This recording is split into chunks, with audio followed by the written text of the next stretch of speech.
Hello, lovelies. It is midnight. I am currently on my third recording of the night, and I just finished today Dungeon Crawler Carl by Matt Dinniman.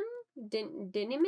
I may pronounce that name wrong. My fiance challenged me to read this book because it is so out of my wheelhouse, and I did this also I could get another bookcase, and this book ended up being a 4.25. Okay, let me set the scene. Let me set the beginning of the book, the scene. A cat jumps out a window. A man is in his boxers, rocking his ex-girlfriend's Crocs to go out and rescue his ex-girlfriend's cat. All of this happens, it's a whole chaotic mess, and then out of nowhere, the world practically explodes.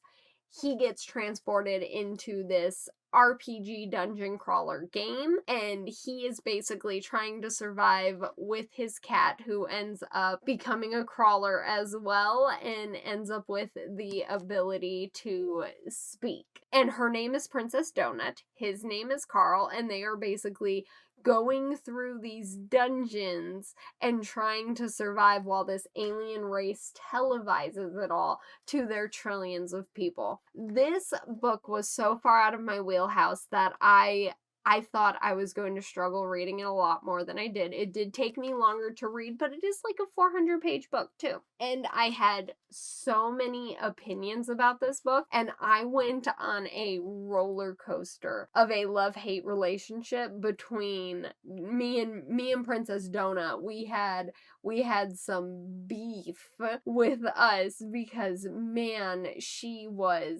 had the perfect personality of a cat, but you could see just how her love for Carl was growing as they were fighting together. And then my love for Carl, it started out so minuscule that I didn't, like, live or die, I didn't care. And then by the end of the book, I was like, why is he utter perfection though? Why is he fantastic? Oh, Mordecai is my favorite character for any of you who have read this book, and he is their guild trainer, basically. He is a non-combative NPC who was once a crawler. So he was once in these dungeons trying to survive. Each floor harder than the last. There are orcs, there are goblins,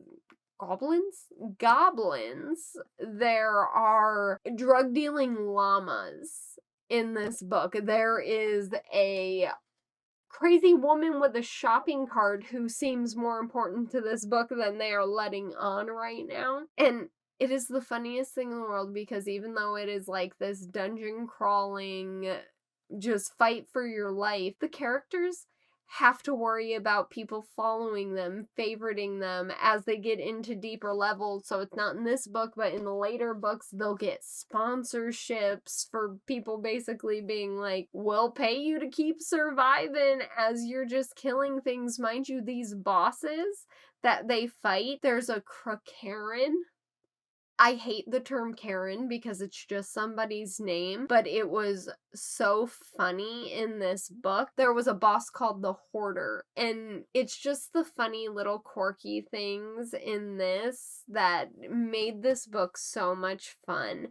They ended up going on an interview show with a woman named Audit who actually helped Mordecai through his crawl. And I think the book doesn't give any away at this. This is just my assumption and my romance loving. I think Audit and Mordecai had a thing, but I don't know. And of course, Chris wouldn't tell me when I asked. She was kind of hinting a little bit at either she cares for him more than she lets on and more than he realizes, or they once had a thing where they were together and it had a messy falling out. But fast forward, they then get a PR team because Donut does so good in that interview and people just love them, and then something happens with the AI system and their PR gets like grounded from them. Basically, she gets put in timeout and they have to do this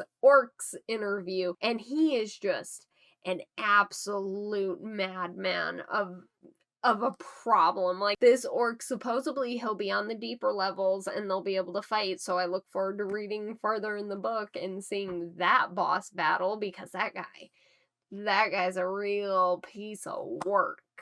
They do an interview with him and they start, like, someone creates a tape, if you catch my drift, a not so appropriate tape between two non-consenting adults, and yeah, and that is, oh, probably my favorite part. Hang on.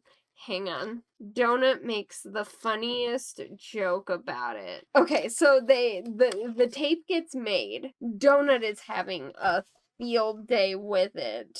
So Carl's worried that because this tape gets created, that the syndicate and the Borant, who is the people running the show, are gonna get pissed at him. Donut just looks at him and says, "Carl, darling, I can't believe you hooked up with that guy. He sure squealed a lot, though." And she's just cackling, because throughout this entire book, he is being hit on by just the most grotesque creatures. It is the comedic relief in this book is top tier, so funny.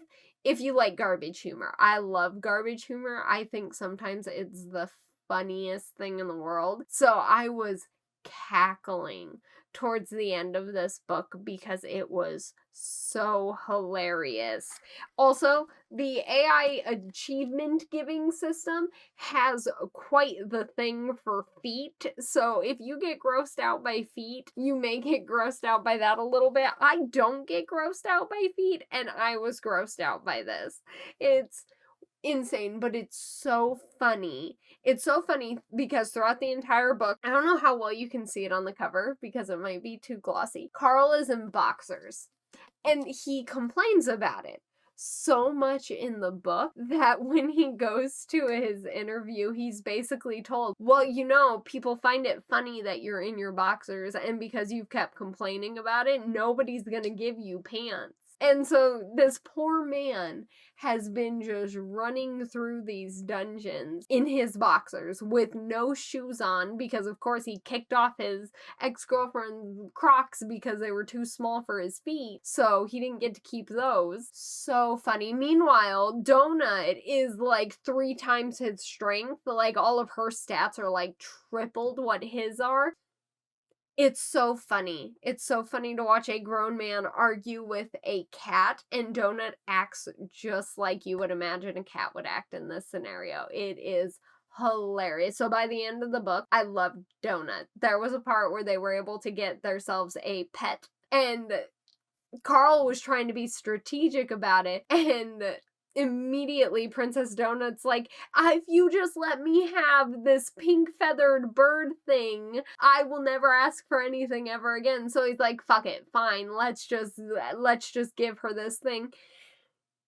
It's a fucking velociraptor. They name it Mongo, and it spends the fucking entire time before it can bond, and even after, with Donut biting her in the tail and the nose. And Mordecai's like, "You need to get that thing under control because you might think it's cute that it's biting and nipping now, but when it becomes like level 15, it's not gonna be as cute and it's gonna get the two of you killed." And so this entire time they're running around with this pink little feathered mohawk guy, and they don't know what it is, and they're talking to I think it's Zev, who is their PR agent basically, and she's like, "Yeah, you don't recognize what it is? It's based on a creature from your planet." And he's like, "Oh my god." And it dawns on him, and she goes, "Yeah, it's a velociraptor. His name is Mongo.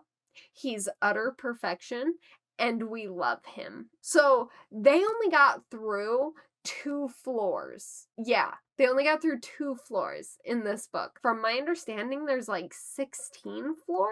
I am excited, and I know Chris and I own the first and the third book, so we need to get the second book so I can read it. As a book for out of my comfort zone, I rated it a 4.25, and I think that is perfect. It was a phenomenal read. I absolutely loved this book. Have you guys read this book? If you have, I'd love to hear your opinions down in the comments. If you have any book recommendations, you can leave those down in the comments. Any questions, comments, concerns, you can leave them all down there. I'd love to chat with you all. Thank you so much for watching this video, and I will catch you all in the next one because it is now 12:30 and I am tired and I need to take off all this makeup and lay down because I'm an old woman, and I am probably going to edit these videos tomorrow because I am just way too exhausted to do it right now. I'll catch you guys in the next video, though.